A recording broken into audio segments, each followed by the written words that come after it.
from our perspective, we're going crazy. We know that we have the facts. We know that everything we said in the last segment is true.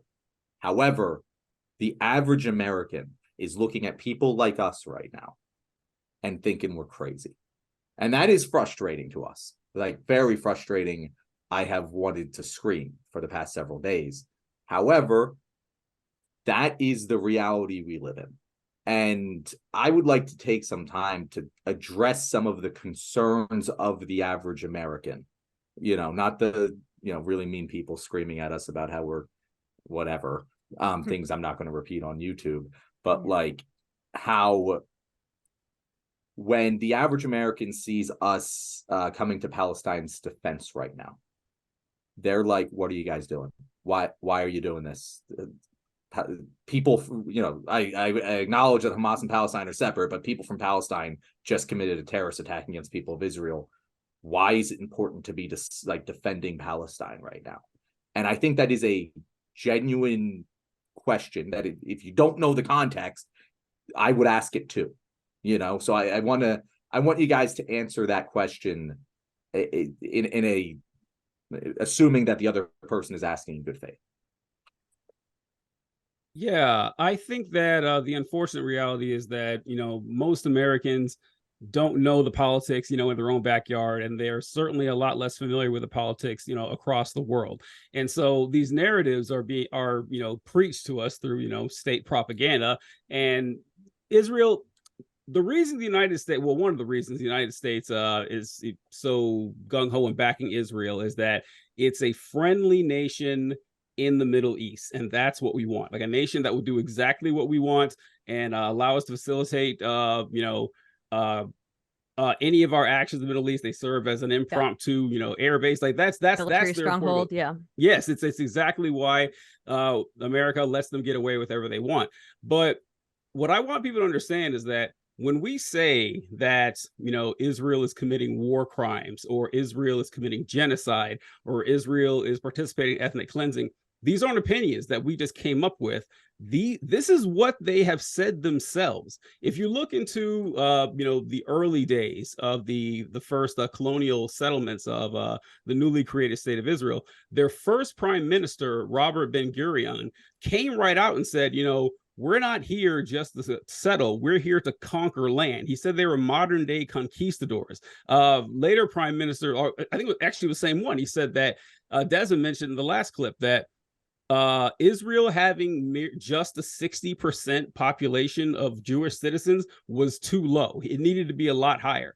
And that, the Arabs needed to be, chased away from the land. These are things that they've said themselves. This is their stated goal. So when we say that, yeah, they are participating in ethnic cleansing, it's not just something we've made up. This is something that is basically their stated policy, and you're seeing it every single day.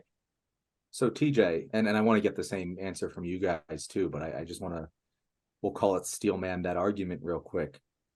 Hamas has said the same shit. Hamas has said we want to eradicate the Jewish people. Like, Hamas is clearly a very anti-Semitic genocidal organization themselves. So like, why does it fucking matter what Israel says? Like, they're both in the wrong, Yeah. So that's something they bring up too. Is like, well, it is funny because they'll say, well, can you blame Israel for acting that way when Hamas acts that way? But they never do the reverse of, well, can you blame Hamas for acting that way? For some reason, that logic doesn't seem to work. But my retort to this would be to tell them, read a fucking book. That would be my first retort to them, is that, listen, do you know why Israel exists in the We're first arguing place? in good faith here, TJ. Well, no, I am. Like, I really want them to read a fucking book. It would do us both a favor if they did.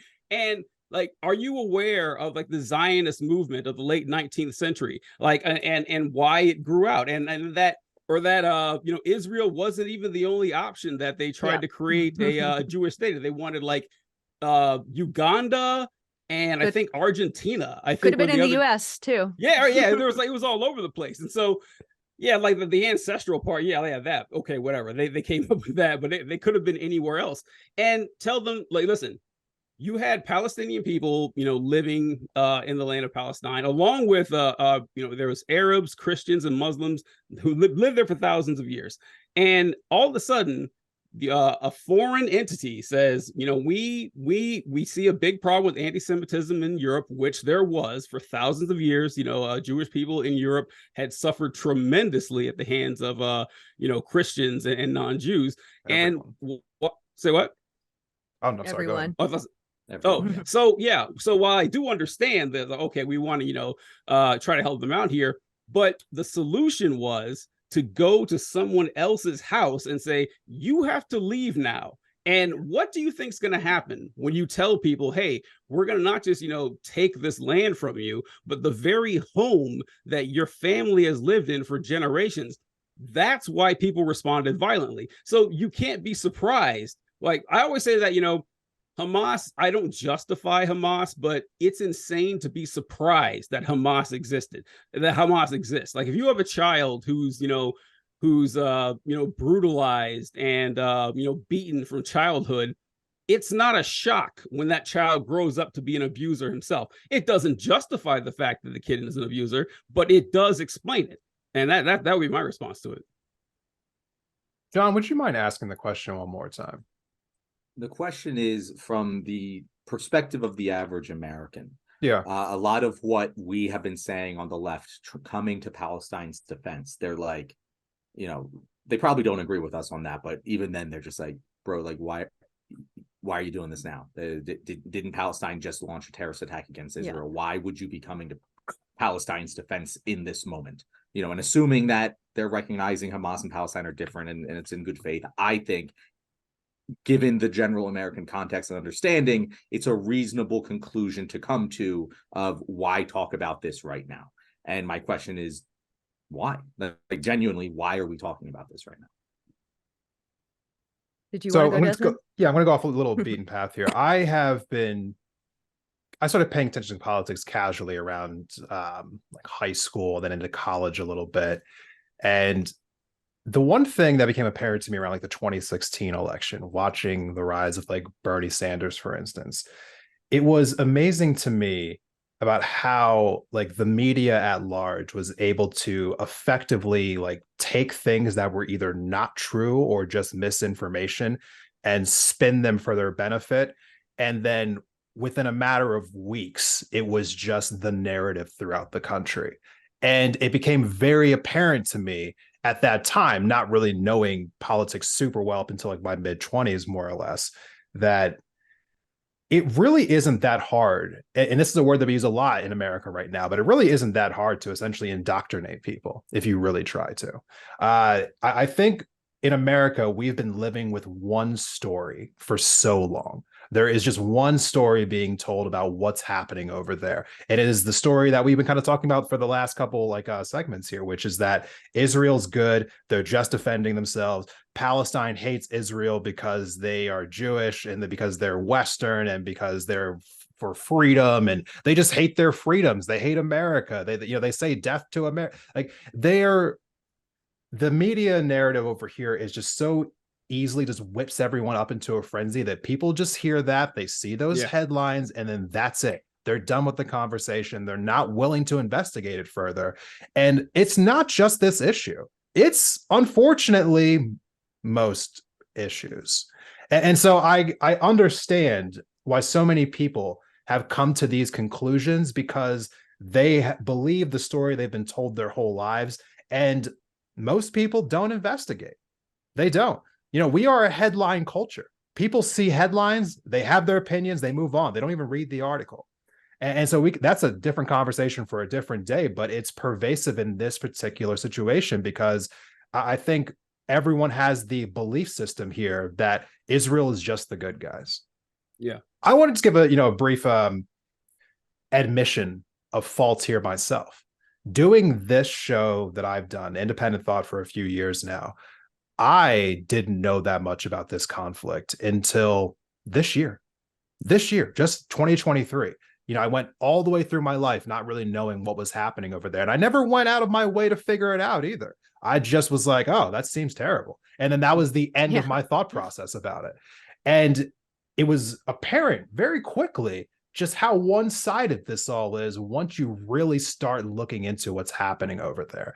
And so if you're confused as to why, and it's something that like TJ was saying earlier, just read a book. It's like if you were confused as to like why people would be taking this stance, it's probably because you are just operating off the narrative you've been told your whole life. Because it's really hard to come to the conclusion that this is a like equal fight, as some people like to say, if you spend some time like actually going into what the conditions are over there, what people are experiencing, what they have experienced, and then what the narratives are around all of this. It becomes very apparent very quickly what is actually the reality if you spend some time looking into it. And I do encourage everyone to do so. Don't just listen to segments like this. Don't just see a headline or listen to your friends talk about it. Please go read about what's happening over there. Like that is the best way to kind of dump the narrative that we have been told our whole lives, because I'm sorry, it's just not the truth. It really isn't. And if folks are looking for a good resource on that, I literally recorded 3 episodes about the story of Palestine with a woman named Engineer Lee, who her husband is a Palestinian man, and she has spent so much of her life advocating for the cause of liberating Palestine. It's a wonderful resource if you just want to hear what happened from the beginning of the creation of Israel to now. But yeah, to answer that question, just like you're saying, Desmond, the Israeli like propaganda apparatus is so strong. The story that we've received about Israel is so one-sided. We need to try to break through that with actual research and information.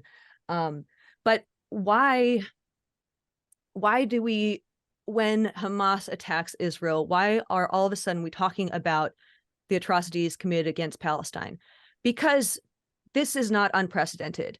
So many people are saying that this is an unprecedented attack that Hamas waged against Israel. It is not. There is so much groundwork there that makes this completely intelligible why these people are desperately trying to defend themselves.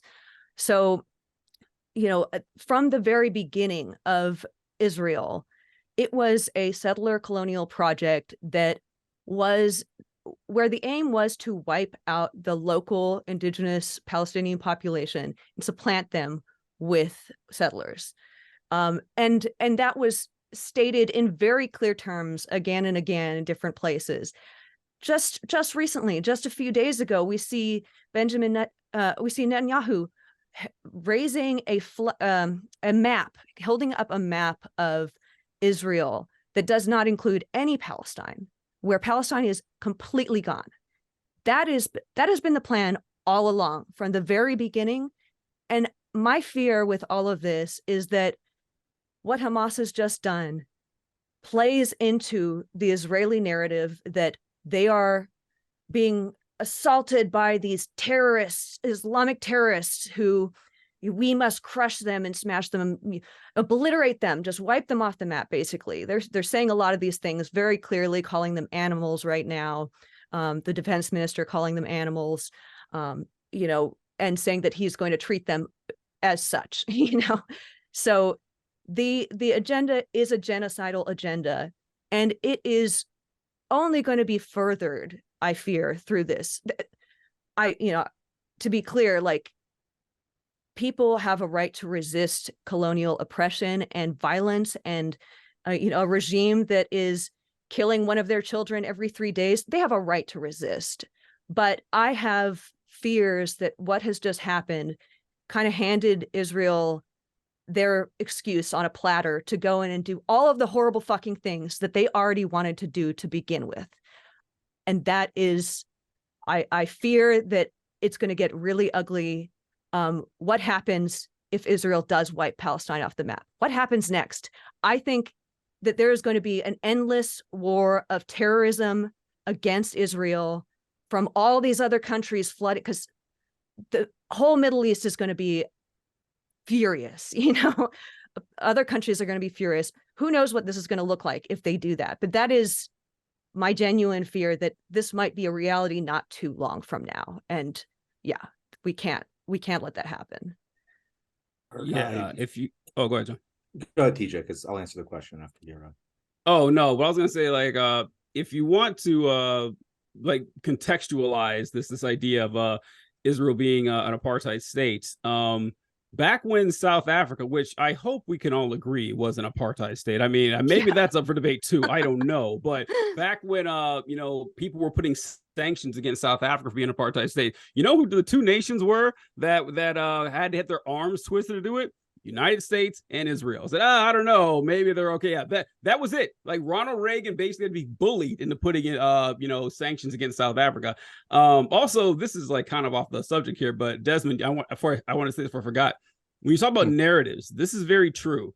That like the way we view not just the political events, but political figures themselves is through narratives. And sometimes, like, it's like, for example, I remember years ago, I saw a headline making fun of Donald Trump, one of my favorite things to do. And so it said, Donald Trump creates African country out of thin air. Like he references a made up African country. It's like, oh, what? And so I read into it, and Donald Trump had done a speech, and he mentioned the country Namibia.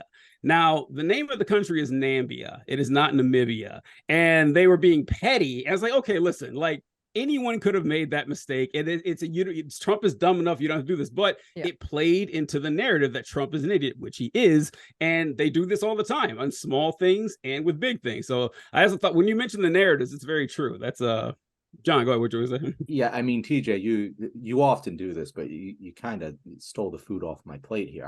I was going to say, my answer to this question is, imagine you're an American back during South African apartheid.